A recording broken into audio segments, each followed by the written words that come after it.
ஆஸ்திக அன்பர்களுக்கு நமஸ்காரம். அருணகிரி கண்ட அழகன் என்ற பெயரில் கந்தரலங்காரம் பாடலும் விளக்கமும் ஞானபூமி யூடியூப் சேனல் மூலமாக அளித்து வருகிறேன். இதற்கு முன் 19 பாடல்களுக்கு விளக்கங்கள் அளித்து விட்டேன். இந்த எபிசோடில் 20, 21 பாடல்களுக்கான விளக்கத்தை தர இருக்கிறேன். முதலாவதாக பாடல் 20. கோழிக்கொடியன் அடிபணியாமல் குவலயத்தே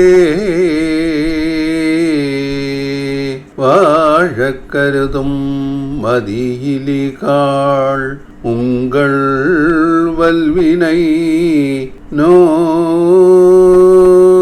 ஊழில் பெருவலி உண்ணவொட்டாது உங்கள் அர்த்தமெல்லாம் ஆழப்புதைத்து வைத்தால் வருமோ நும் அடி பிறகே. இதன் விளக்கத்தை பார்ப்போம். சேவலை கொடியாக உயர்த்திய செவ்வேட் பரமனது திருவடி கமலங்களை வணங்காமல் இப்பூதலத்தில் கண்ணே வாழ்வதற்கு நினைக்கின்ற அறிவில்லாதவர்களே, உங்களுடைய வலிய தீவினையால் உண்டாகும் நோயாகிய ஊழினது பெரிய வலிமையானது செல்வத்தை அனுபவிக்க விடுவதில்லை. உங்களுடைய செல்வம் முழுவதையும் ஆழமாக மண்ணில் புதைத்து வைத்தீர்களானால் நீங்கள் உடலை விட்டு நீங்கும் போது உங்கள் கால் அடியின் பிறகே தொடர்ந்து வருமோ? ஒருபோதும் வரமாட்டாது. புறத்திருளை நீக்க புணரியில் எழும் சூரியனது வரவுணர்த்தி சேவல் இன்பத்தை நல்கும்.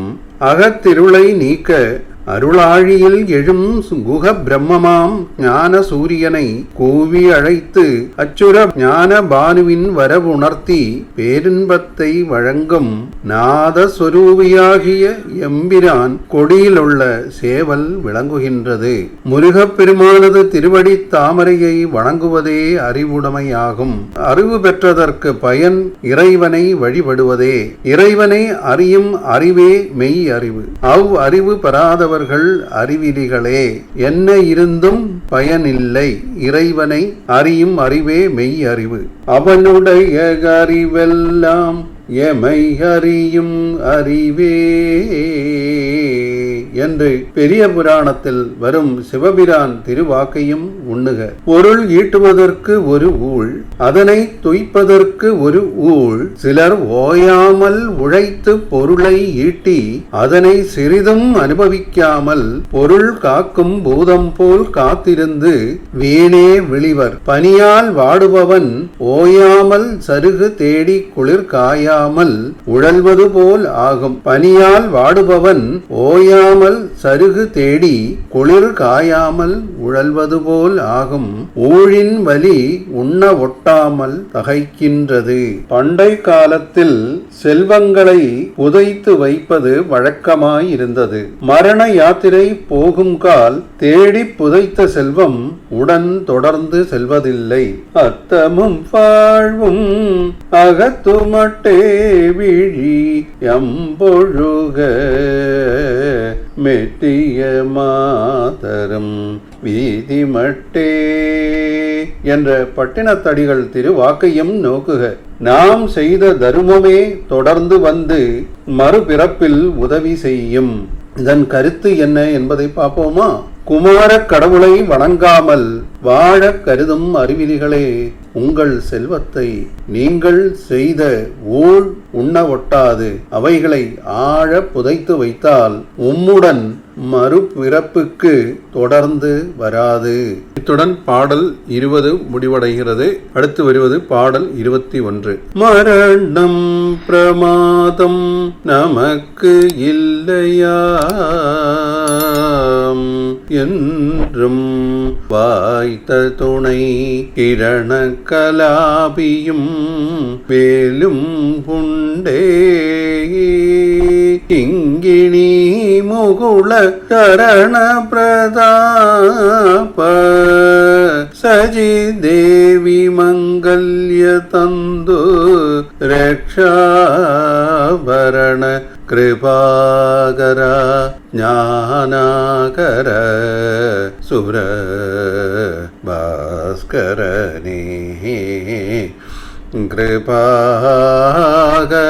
ஞானகர சுர பாஸ்கரனே. இந்த பாடலின் விளக்கத்தை பார்ப்போமா? மரணம் என்பது ஒரு பெரிய அபாயம். அது தடுக்க முடியாத ஒன்றாகும். எத்தனை செல்வமுடையோர் ஆனாலும், எத்துணை சிறந்த வீரர்கள் ஆனாலும், இணையற்ற பேராற்றல் உடையோர் ஆனாலும், வெண்கொற்ற குடையின் கீழிருந்து தனி செங்கோல் தாங்கி உலகமெல்லாம் அரசு புரியும் வாழ்வேந்தரானாலும், ஐந்திரிப்பற கற்ற நல்லிசை புலவர் ஆனாலும் மரணத்தை தடுக்க முடியாதென்பது கண்கூடு. உடம்பினின்றும் உயிர் பிரியும் போது அளவற்ற துன்பத்தை உயிர் அடைகின்றது.